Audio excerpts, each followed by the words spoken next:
అందుకే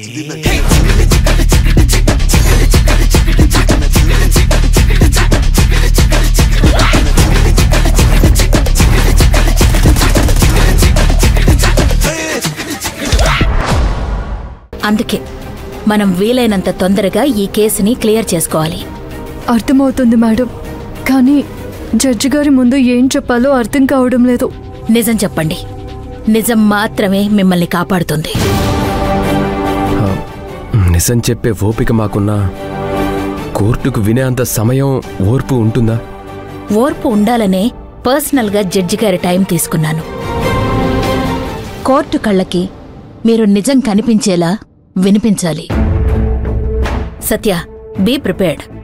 నేనే తప్పు చేయలేదని నా అంతరాత్మ చెప్పినంతకాలం నేను అబద్ధం చెప్పను. మీ ప్రయత్నం మీరు చేశారు, మా ప్రయత్నం మేము చేస్తాము. ఆ పైన జడ్జి గారే కదా చేయాల్సింది. కళ్ల ముందు నిజం కనపడుతూ ఉంటే మీకు సాయం చెయ్యకుండా జడ్జి సీట్లో కూర్చున్న వాళ్ళెవ్వరూ ప్రయత్నం చేయరు. All the best. మంచి జరగాలని కోరుకుందాం. టైం అవుతోంది, వెళ్దాం పదండి. పద.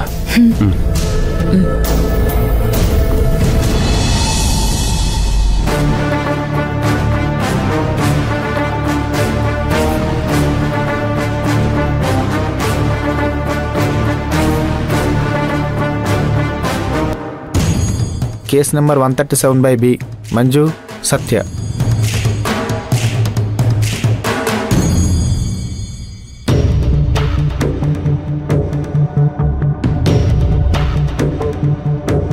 సత్య, సత్య, సత్య.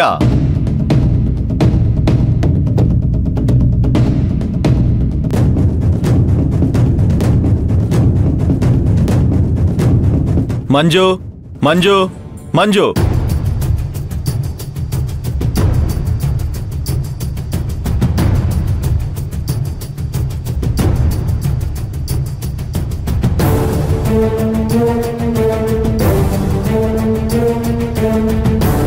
Yes, proceed.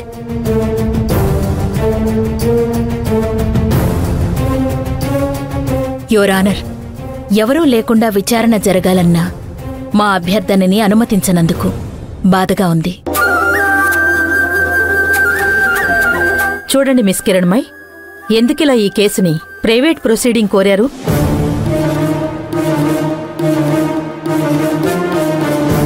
బహిరంగంగా జరగడం వల్ల క్లయింట్స్కి గాని ఇంకెవరికైనా గాని హాని జరిగే ప్రమాదం ఉందా? అలాంటి హాని ఉండదనుకుంటున్నాను మ్యామ్. కానీ కొన్ని విషయాలు కొంతమందికి తెలియకుండా ఉంటేనే న్యాయం జరుగుతుందనుకుంటున్నాను, అంతే. కొన్ని సందర్భాల్లో ఇలా క్లయింట్ వాదనలు వినడం కూడా జరుగుతూ ఉంటుంది. అందుకు డిఫెన్స్ లాయర్ కూడా ప్రైవేట్ ప్రొసీడింగ్స్కి ఒప్పుకున్నారు. సత్య, మంజులకి కోర్టు 6 నెలల టైం ఇచ్చింది. ఆ గడువు పూర్తయిన తర్వాత కూడా కొంత గడువు కావాలి, మేం కలిసుంటామని చెప్పారు. అది కోర్టు అర్థం చేసుకుంది. మీరు తొందరపాటు నిర్ణయంతో డైవర్స్ పేపర్స్ మీద సంతకం పెట్టారని మీకు కొంచెం టైం ఇచ్చాను, అవునా? అవును మేడం, అలా పొరపాటు చేశాం కాబట్టే మేమిప్పుడు కలిసుండడానికి ఒక అవకాశం అడిగాము. మీరు చెప్పే దాంట్లో న్యాయం ఉంది, అంతా బానే ఉంది. కాని మీ ఇద్దరి మధ్యలో ఒక ఆడపిల్ల జీవితం ముడిపడుంది. సత్య, మీరు మంజుతో కలిసుండాలని నిర్ణయించుకున్నప్పుడు సిరి అనే అమ్మాయిని మీ జీవితంలోకి ఎందుకు ఆహ్వానించారు? ఎందుకు పెళ్లి చేసుకోవాల్సి వచ్చింది? నువ్వు నీ భర్తతో కలిసుండాలనుకున్నప్పుడు నువ్వెందుకు ఆయన ఇంకో పెళ్లి చేసుకోవడం నీకిష్టమే అని ఎందుకు రాతపూర్వకంగా రాసిచ్చావు?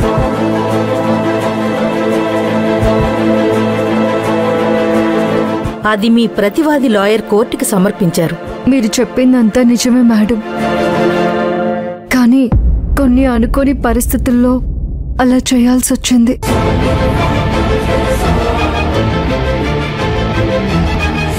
అది మీ ముందుంచాలనే ఈ అభ్యర్థన చేయాల్సి వచ్చింది. కోర్టుకి మనస్సాక్షి ఉండదని అందరూ అనుకుంటారు. కాని మీరు ప్రవేశపెట్టే సాక్ష్యాధారాల్ని పరిశీలించే కోర్టు మనస్సాక్షితో వ్యవహరిస్తుంది.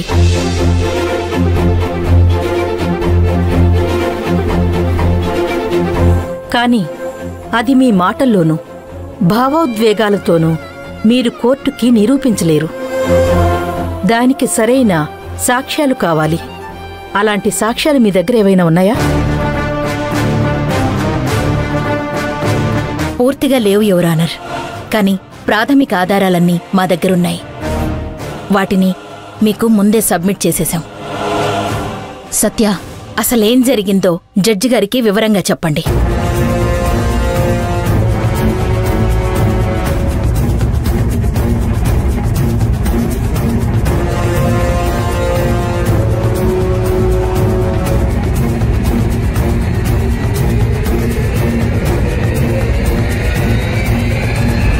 అది జరిగింది. మంజు, ఇప్పుడు మీరు చెప్పండి.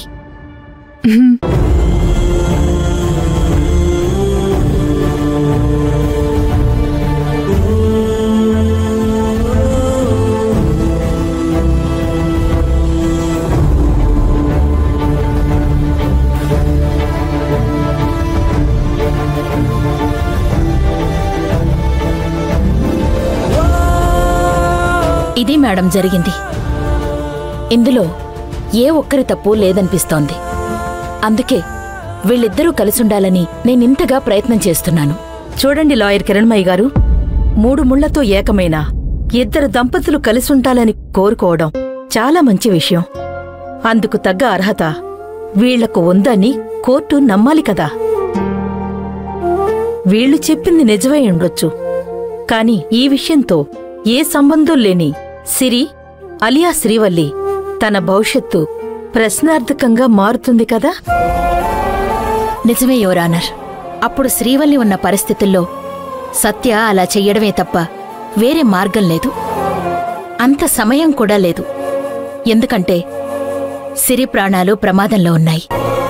వేరే గత్యంతరం లేక ఈ పరిస్థితి వచ్చింది. మీరు చెప్పింది కోర్టు ఆలోచిస్తుంది. కాని సిరి అనే వ్యక్తి కోర్టుకొచ్చి ఇదంతా నిజమే, దీనివల్ల తన భవిష్యత్తుకి ఎలాంటి ప్రమాదం లేదు, తనకి శారీరకంగా కాని మానసికంగా కాని ఏ నష్టం జరగలేదని, అలాగే సత్య మంజులు కలిసుండడం కలిసుండకపోవడం అనేది ఆవిడికి సమస్య కాదని, ఈ సత్య మంజులకి దూరంగా ఉండగలనని ఆవిడ చెప్పగలిగితే వాళ్ళిద్దరూ కలిసుండడానికి కోర్టు ఒక అవకాశమిస్తుంది. Thank you your honour. సిరిని స్వయంగా కోర్టుకు తీసుకొచ్చి ప్రత్యక్షంగా తన ద్వారానే నేను తన వాదన్ని మీకు వినిపిస్తాను. నాకు కాస్త గడువివ్వండి. ఇప్పటికీ ఈ కేసులో చాలా గడువు ఇవ్వడం జరిగింది. సో ఇది మీకు ఆఖరి అవకాశం. శ్రీవల్లిని కోర్టులో హాజరుపరిచి ఆవిడ సమస్యని విన్నవించుకున్న తర్వాతే ఈ కేసులో కోర్టు తీర్పివ్వడం జరుగుతుంది. ఇందులో ఏ తిరకాసున్నా, మీరు చెప్పిన దాంట్లో ఏ అబద్ధాలున్నా, దీనికి శ్రీవల్లి అంగీకరించకపోయినా విడాకులు మంజూరు కాకుండానే ఇంకో పెళ్లి చేసుకున్నందుకు సత్యని, చట్ట వ్యతిరేకమైన పనిని రాతపూర్వకంగా సమర్పించిన మంజుని ఇద్దరూ కూడా శిక్షకు అర్హులేనని వెల్లడిస్తున్నాను. త్వరలోనే ఫైనల్ జడ్జిమెంట్ ఉంటుంది. Now the court is అడ్జర్న్డ్.